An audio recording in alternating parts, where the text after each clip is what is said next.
옛날 전라남도 영암의 한 작은 마을에는 깊고 신비로운 채석장이 있었다.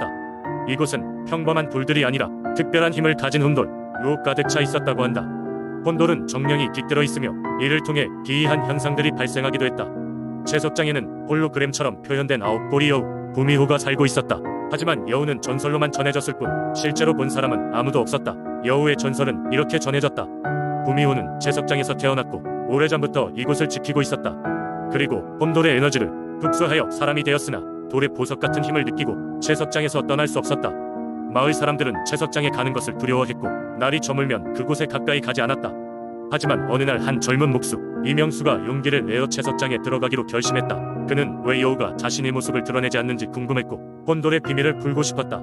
이명수가 채석장에 들어가자마자 이상한 기운이 느껴졌고 모든 소리가 멀어지며 기이한 정적이 감돌았다. 그러던 중 어느 순간 고요 속에서 혼자 서 있는 여우가 보였다. 처음에 이명수는 자신의 눈을 의심했지만 금세 여우의 모습이 확실히 보였다. 여우는 그를 향해 눈을 맞추고 천천히 다가왔다. 신비롭고도 아름다운 꼬리들이 여우의 뒤를 이어가며 마치 홀로그램 같은 매끄러운 형체였다. 여우는 아무 말 없이 젊은 목수의 마음을 읽으며 눈빛으로 대화를 시도했다. 이명수는 자신도 모르게 여우의 속삭임을 이해할 수 있었다. 여우의 이야기에 따르면 혼돌의 비밀은 바로 사람과 자연, 정령과의 조화에 있다는 것이었다. 혼돌은 그저 돌에 지나지 않지만 여우의 힘을 빌린다면 마을 전체가 번영할 수 있는 기회라고도 말했다.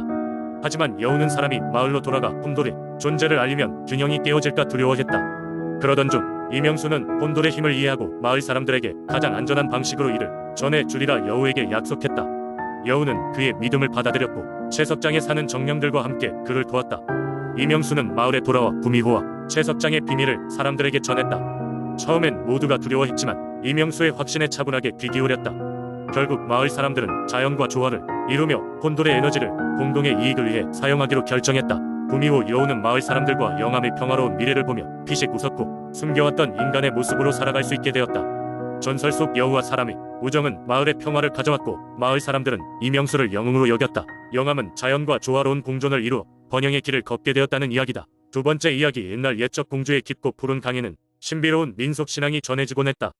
강의 물결 너머에는 이 세상의 것이 아닌 무엇인가가 살고 있다는 이야기가 있다. 이 이야기는 바로 웅녀와 용왕에 관한 전설로부터 시작된다. 지금부터 그 이야기를 들어보도록 하자. 아주 오래전 공주의 어느 마을에는 웅녀라는 아름답고 총명한 소녀가 살고 있었다. 그녀는 어머니와 단둘이 살며 매일 강가에 나가 물을 길어오고는 했다. 마을 사람들은 순수하고 착한 성품의 그녀를 무척이나 사랑했다. 하지만 웅녀에게는 오랜 시간 숨겨온 비밀이 있었다. 그것은 그녀가 태어날 때부터 마을의 강가에 있는 신령스러운 용왕과 연결되어 있다는 것이었다. 웅녀는 어린 시절부터 강가에 이끌렸고 거기서 신비스러운 목소리를 듣기 시작했다.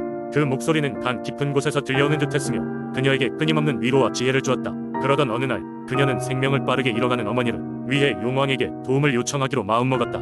그날 밤 웅녀는 강가로 가서 용왕을 간절히 불렀다. 그러자 물결이 크게 일고 용왕이 마치 꿈결처럼 그녀 앞에 나타났다. 용왕은 그녀의 진실한 마음과 어머니를 향한 사랑에 감명받아 조건부로 도움을 주겠노라고 했다. 조건은 바로 그녀가 나중에 용왕의 세계로 가야 한다는 것이었다. 웅녀는 어머니를 살릴 수 있다면 무엇이든 하겠다고 맹세했다. 다음날 그녀의 어머니는 놀랍게도 병이 나아 건강을 되찾았다.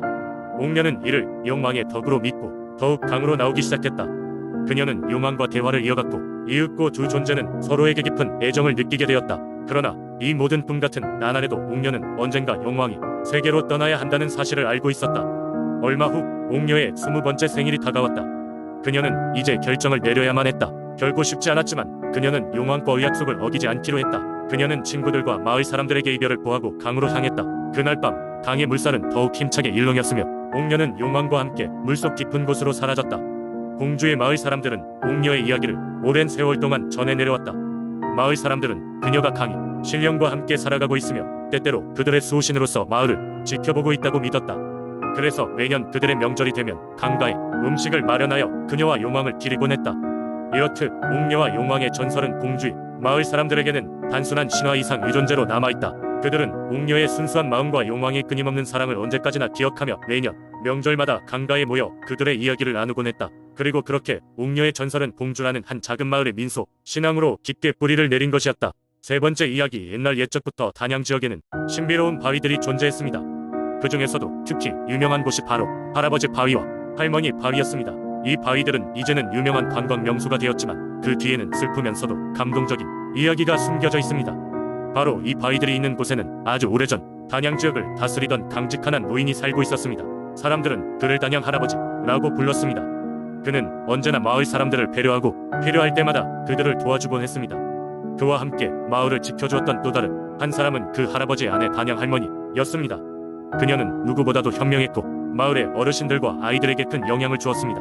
단양 할아버지와 할머니는 서로에게 각별한 사랑과 존경을 가지고 있었습니다. 그들은 항상 함께 지내며 마을을 지켰고 마을 사람들은 두 분 덕분에 평화롭게 살아갈 수 있었습니다. 하지만 시간이 흘러 그들에게도 자연의 섭리는 피해갈 수 없었습니다. 세월이 흘러 할아버지가 먼저 병을 앓게 되었고 그는 몸이 점점 쇠약해져 갔습니다. 할머니는 할아버지를 보살피며 한시도 그의 곁을 떠나지 않았습니다. 하지만 어느 날 할아버지는 할머니에게 말했습니다. 이제는 내가 떠나 더 이상 당신을 지킬 수 없을지 몰라. 하지만 당신을 향한 내 마음은 언제나 변함없을 것이오. 이 말을 한 후 할아버지는 하늘로 떠나게 되었습니다. 슬픔에 잠겨있던 할머니는 하늘을 바라보며 할아버지와 함께한 추억을 떠올렸습니다. 그리고는 마음 깊이 그와의 재회를 꿈꾸며 이런 결심을 하게 되었습니다. 그 어디에서도 할아버지를 기다리리라. 그러한 마음이 반영되었는지 얼마 지나지 않아 할머니는 그 자리에서 조용히 숨을 거두었습니다. 그 후 마을 사람들은 놀라운 광경을 목격하게 됩니다. 할아버지와 할머니가 마지막으로 머물렀던 자리, 두 분이 나란히 잠들어 계셨던 그곳에 두 거대한 바위가 세워져 있었습니다. 사람들은 이 바위를 할아버지 바위와 할머니 바위라고 부르며 두 분의 끝없는 사랑과 희생정신을 기리게 되었습니다.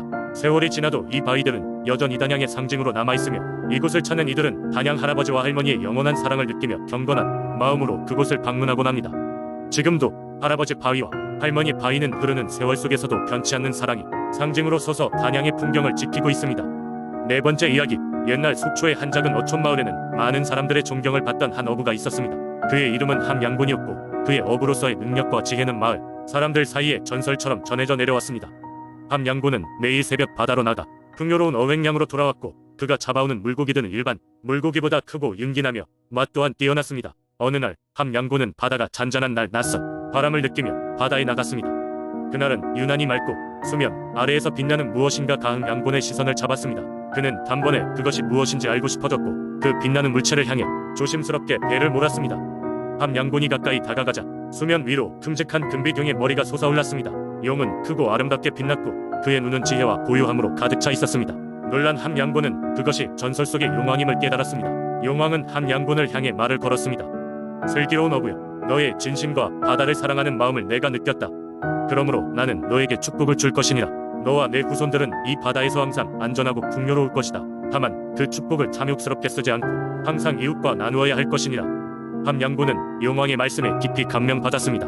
그는 감사의 인사를 전하며 용왕에게서 축복을 받았습니다. 그날 이후로 함양군의 어획량은 더욱 늘었고 마을 사람들 역시 그의 행운을 함께 나누며 살았습니다. 세월이 흘러 함양군은 늙고 지쳤으나 그의 후손들 또한 그의 가르침을 이어받아 마을을 떠받드는 기둥이 되었습니다. 함양군의 이야기는 여전히 속초 사람들의 입에서 입으로 전해져 내려오며 그가 바다에 나가던 항구는 용왕항이라고 불리게 되었습니다.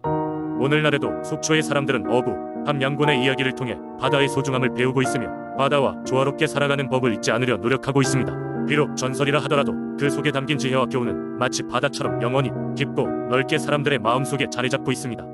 다섯 번째 이야기. 오랜 옛날 지금의 경상남도 김해 지역에는 수많은 농민들이 넓은 논밭을 가꾸며 살아가고 있었습니다. 그 지역은 물이 풍부하고 땅이 기름져 농작물이 잘 자라는 곳이었지만 가끔씩 가뭄이 들거나 뜻밖의 장마가 닥치면 농민들은 어찌할 바를 몰라 했습니다. 이러한 걱정을 해결해주던 존재가 바로 염자신이었습니다. 염자신은 지역의 수호신으로 논밭의 물기를 다스리고 천둥과 비를 조절하는 능력을 지니고 있었습니다. 농민들은 매년 초봄과 늦가을에 염자신을 기리는 제사를 올렸는데 이는 염자신에게 한 해의 풍작을 기원하는 의미가 있었습니다. 제사는 항상 마을 어귀에 있는 감나무 아래에서 열렸습니다. 이 나무는 염자신이 직접 내려와 쉬어가는 신목으로 여겨뒀고 그 주변에 숯불을 지피고 향과 곡식을 올리며 마을 사람들은 정성스럽게 기도드렸습니다. 어느 해 겨울 다른 마을에서 온 한 탁발승이 김해 마을을 찾아왔습니다. 그는 누런 옷에 가죽신을 신었으며 그 얼굴은 매우 평화로워 보였습니다. 마을 사람들은 그를 반갑게 맞이했으며 그 역시 따뜻한 미소로 주민들을 대했습니다. 탁발승은 마을에서 하룻밤 머무르게 되었고 그날 저녁 점차 어두워지는 하늘을 바라보며 사람들이 생각지 못했던 이야기를 풀어나갔습니다. 탁발승은 염자신의 기원에 대해 알고 있는 자였습니다. 그의 말에 따르면 염자신은 원래 하늘의 신이 아니었습니다. 그는 지상의 농부였지만 하늘에 있던 용이 그의 성실함과 고결한 마음에 감동하여 신의 힘을 부여한 것이었습니다. 그 농부는 다른 사람들을 위해 더 좋은 세상을 만들고자 염자신이 되어 하늘로 올라갔던 것입니다.